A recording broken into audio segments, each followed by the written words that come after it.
Hi, my name is Victor Bart. Welcome to Retro Machines, and in this video my top 5 of retro hardware from before the year 2000. And the hardware that I show you in this video I actually used back in the days. So that's why they are my favorite, because you have so many options. But I think I have a really good top 5. And the nice thing about this top 5 is if you combine the 5 cards, you have an excellent setup if you combine it with a Pentium 3.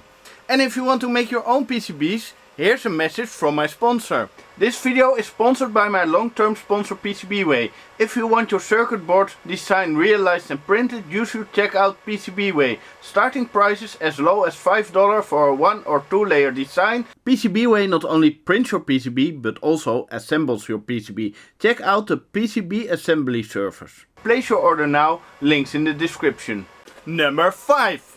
The 3DFX Foodo II 12 MB, and this is an add-on card, so this card you add to your system, so you still have your normal VGA card, and that was really great back in the days, because this was a pretty affordable upgrade for your system.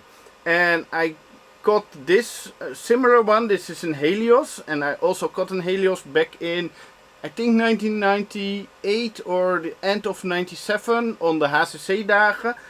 And I worked by a computer shop, and they said to me, for your Pentium 1 go for a Foodo 1 because that's the better performance.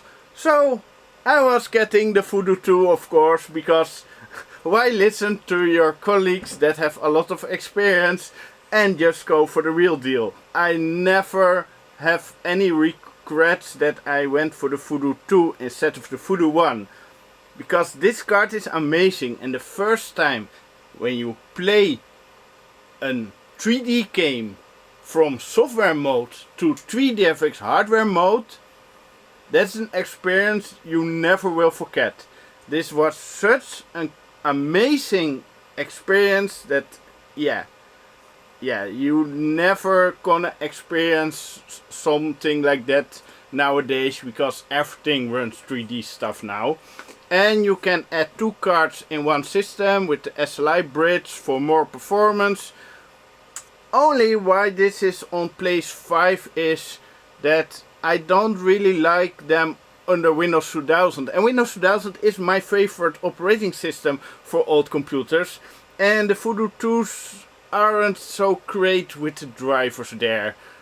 But with a Windows 98 system, this is absolutely perfect. Number 4. The Triom 905B. And this is an amazing card. The driver compatibility is perfect. It's supported in Windows 98, Millennium, 2000, etc. So you plug it in and it works. And for Windows 95 and NT4 you can just take the 905TX, the one before that. And back in the days those cards were pretty expensive, but you could also buy them already used. And when we were on the PC Dump Dag, we saw a box full of those cards. So we were thinking, yeah, let's buy the whole box and then just see who needs what. And I think we bought the whole box for 80 guilders or something. So that is how we bought those cards pretty cheap. And those are much better than the Realtek cards that were the budget cards. This, yeah, it's amazing on number 4. But now we need to go to number 3. And this is the Matrox G400. It has 32 MB of memory. It is passively cooled. You have also the max version with the fan. But I had this one as an upgrade for my Pentium 3 450. And the nice thing about this card is it was really good performance back in the days. I think for Matrox performance it was like the super top end of the curve.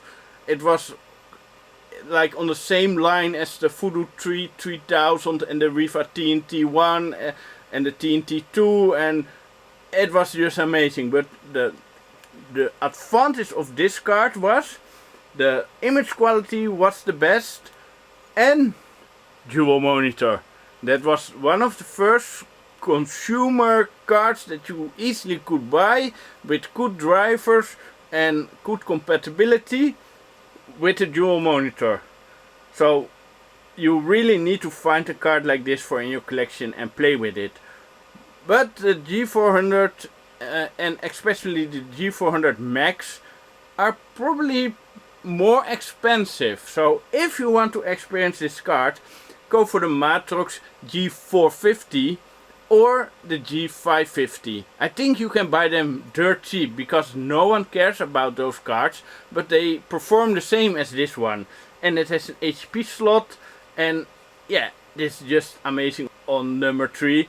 And the bump mapping demo was also great back in the days because this supported bump mapping. On number 2, the AWE64 Special Edition. And no, my favorite card is not the Colt, but the Special Edition, which is just the budget version.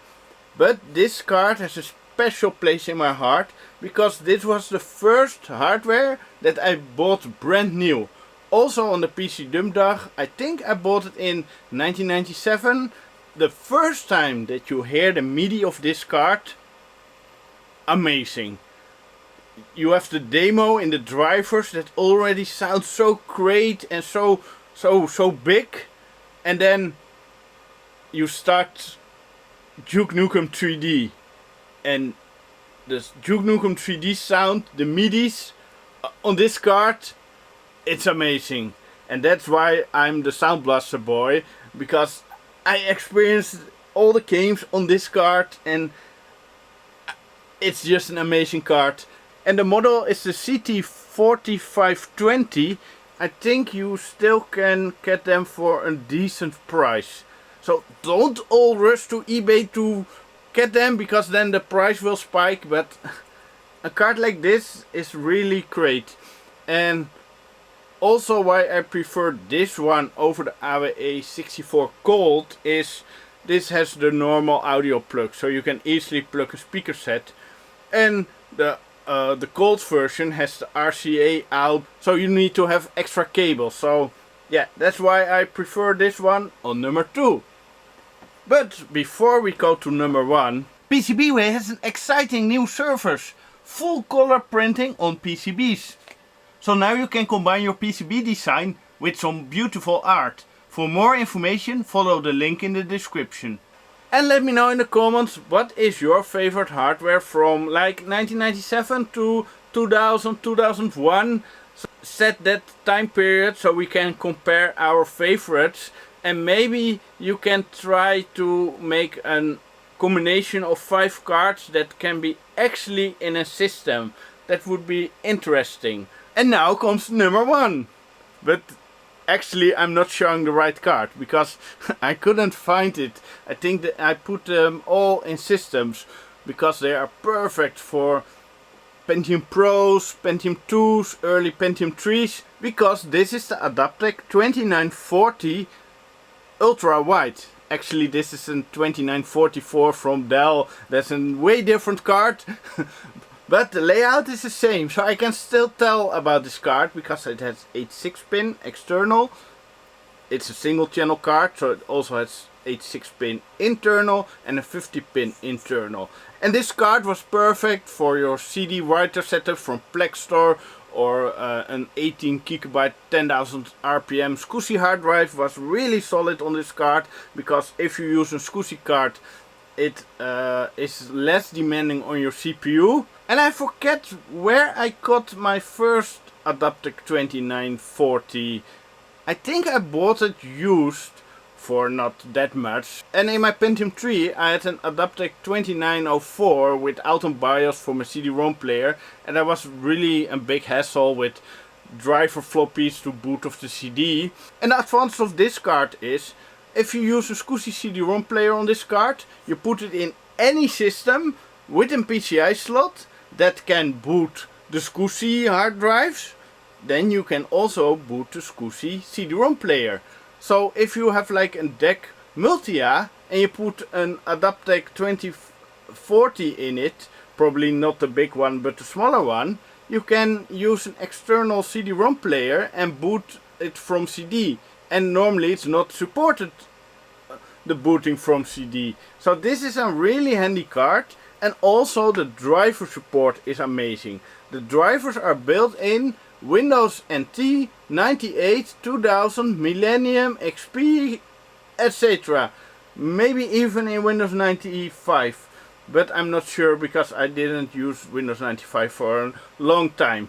So this is my number one because it's amazing, it's SCSI, I spent too much money on SCSI stuff back in the days. But it was cool, and I ran a 32 speed Toshiba CD-ROM player on it, and I think I was buying 18 gigabyte 10,000 RPM SCSI hard drives as boot device, and then IDE drives as storage. It was just amazing. Should I rebuild my first system that I bought brand new in 1999? With all those hardware and a Pentium 3, and I have the correct case, so I can do it. So let me know in the comments if you like to see that.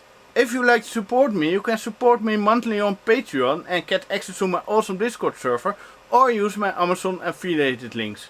And thanks for watching.